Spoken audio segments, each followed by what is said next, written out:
Hi, this is Jill Varvel with the Dixiecast podcast. Today I'm at Once Upon a Time Books in Tawnytown, Arkansas. This is a used bookstore.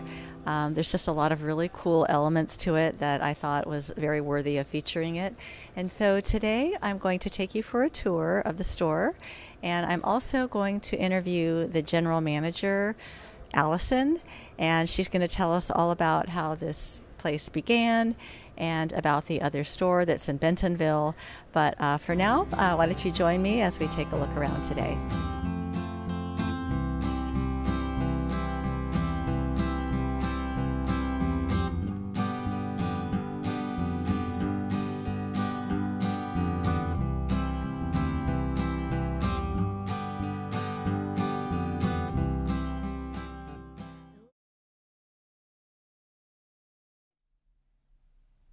So I am here today with Allison, the general manager of Once Upon a Time Books here in Tawnytown, Arkansas. And we're just going to have a little chat and learn a little bit more about this wonderful bookstore. So Allison, what inspired Once Upon a Time Books? So it's really a funny story. My parents actually started it out of their garage. They were selling books at a local flea market. And my mom kind of got started on it, and she's like, oh, maybe we could sell some books.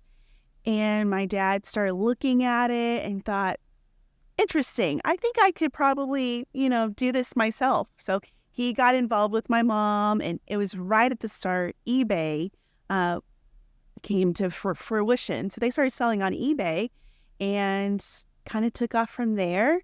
At the time, my dad had a landscaping business, and this kind of took off, and he's like, I think we can actually just do this full time.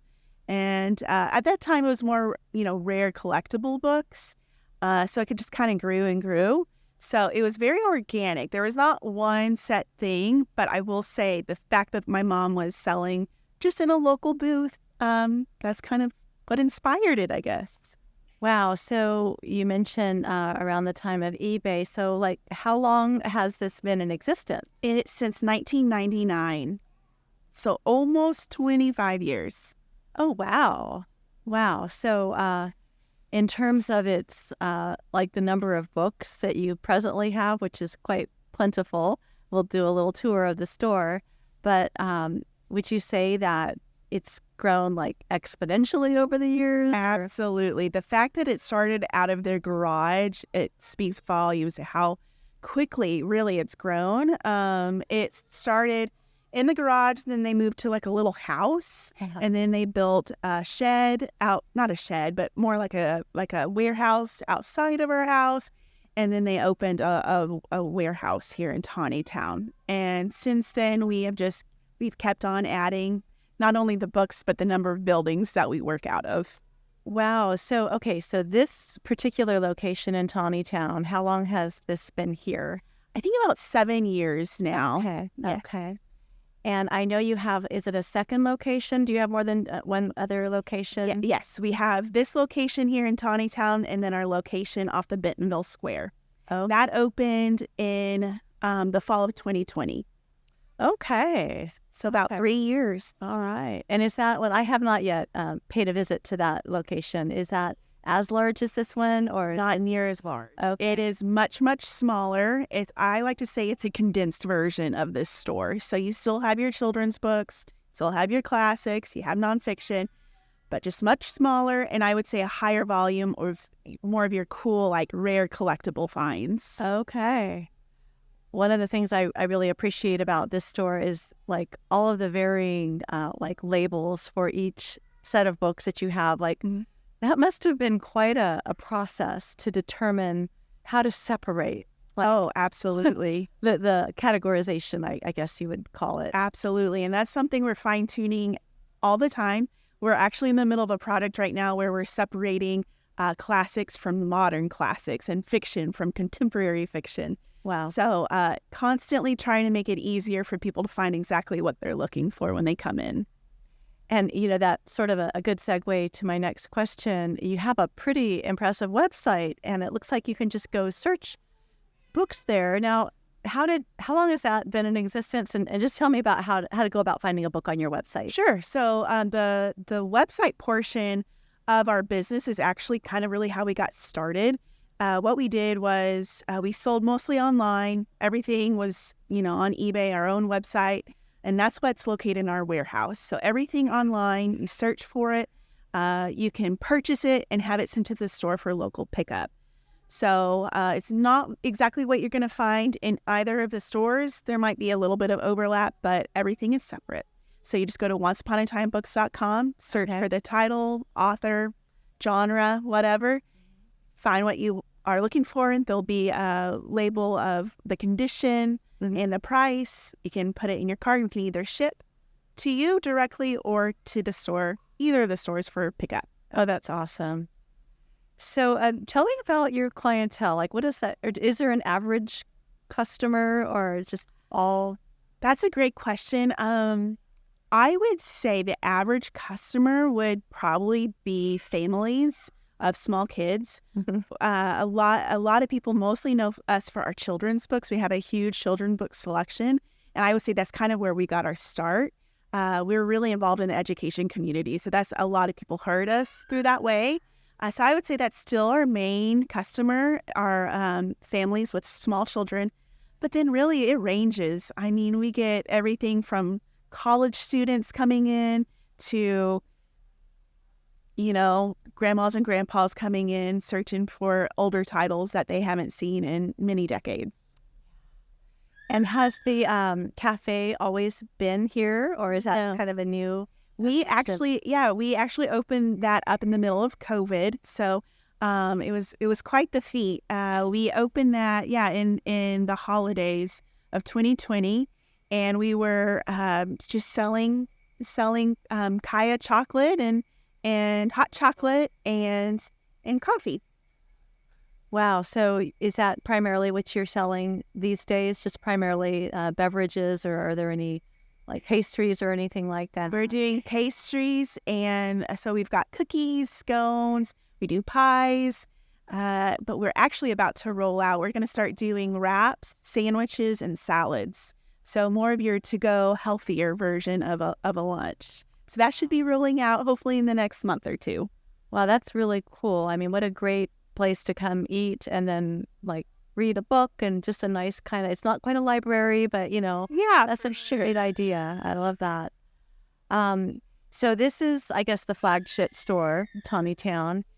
And in addition to, do you have any kind of like events that occur here? Yeah, definitely. We have story time. Okay. We have story time, and it's not a set schedule, but we do plan on having something like during the weekdays, weekends. We have local author events. We plan on having open mic nights and game nights in the future. Oh, neat. Yeah, we've had actually murder mysteries. So that's been really fun. We got dressed up in literary characters, and then we had people scattered around the store, and you had to solve the crime. That was a blast, and we'll definitely be probably bringing that back for Halloween. Oh, that's awesome. So you probably, I imagine, you use your social media to sort of generate interest for that sort of thing. Definitely. Very cool.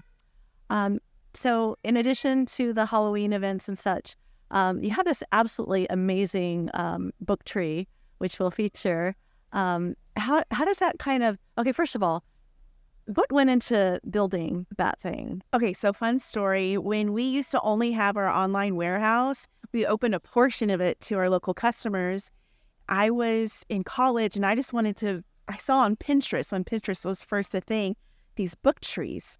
And so I built like a mini Christmas tree out of books. I was out to about my waist. Mm-hmm. And I don't know, we all loved it, and people started posting about it. And that just grew and grew. So once we opened this store, it was quite a bit bigger than the waist high one. And then we're like, we can make this thing giant. So we literally had like measurements built out, and how many books need to go on this. Like we have drawings and math to it. So I think this last time we built it, it took us about 2 weeks to do it, and there's books inside holding it all together, and Oh, wow. it's a lot that goes into it.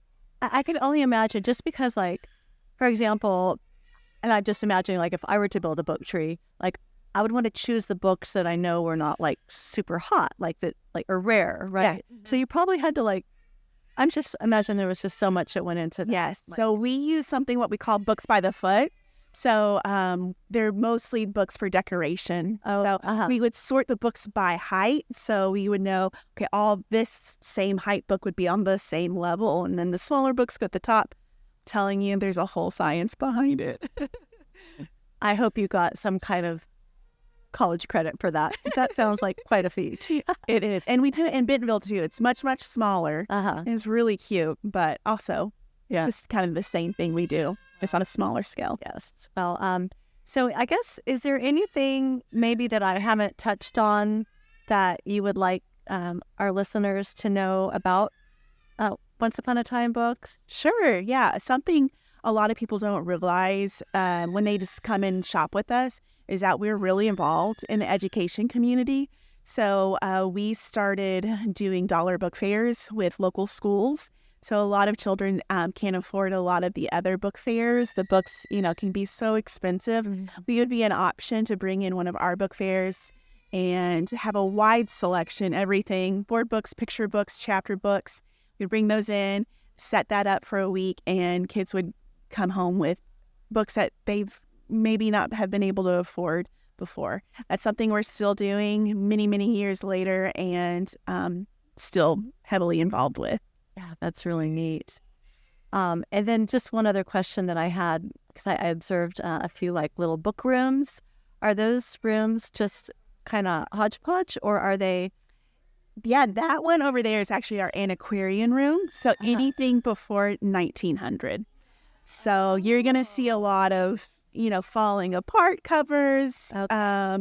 It smells really good because people love the smell of old books. Some people do, at least. So it's definitely got its own vibe in there just because it's all old. Very neat. Oh, what a great idea. Yeah. Well, this is awesome. Well, I just want to thank you so much for your time and giving me this interview today and letting us know about this amazing store. And can't wait to do a little tour and just showcase all the neat little aspects of it. So thank you, Alice. Absolutely. The opportunity. Thank you for having us. Yes, you bet. Right. Cool. So I'm in the main area of Once Upon a Time Books, which houses all of the fiction, from science fiction to romance.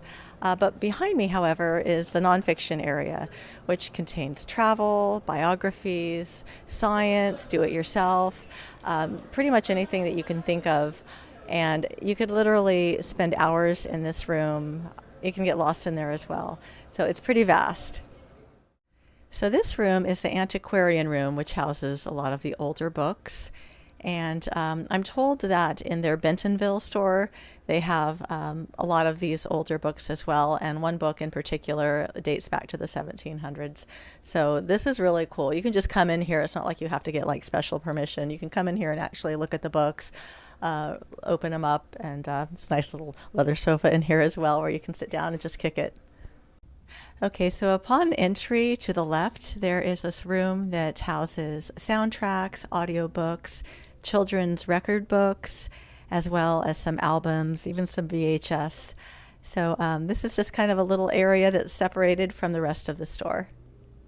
So I'm in the vintage children's section here, where they just have like all of these old, wonderful books. And I could not help but notice my very special Nancy Drew section. The Mystery at Lilac Inn, this is the very first Nancy Drew book that I read. And this holds a special meaning for me just because growing up, I spent a lot of time at a independent bookstore with my mom. And once a month, we would have lunch, and then I would buy myself a little Nancy Drew book. So here's my favorite and very first book, Nancy Drew. So Once Upon a Time Books has a designated kids area, which I really appreciate because it's organized in accordance with kids' age. So upon entry here, you have the teen books, so, older kids area, but it's still separate from the rest of the bookstore.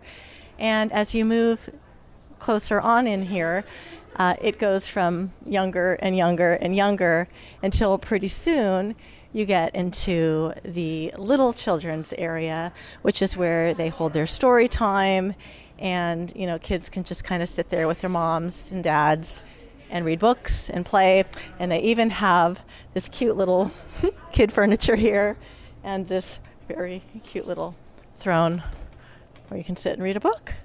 So Once Upon a Time Books likewise has a cafe that they call OUAT Cafe, and their menu is quite charming.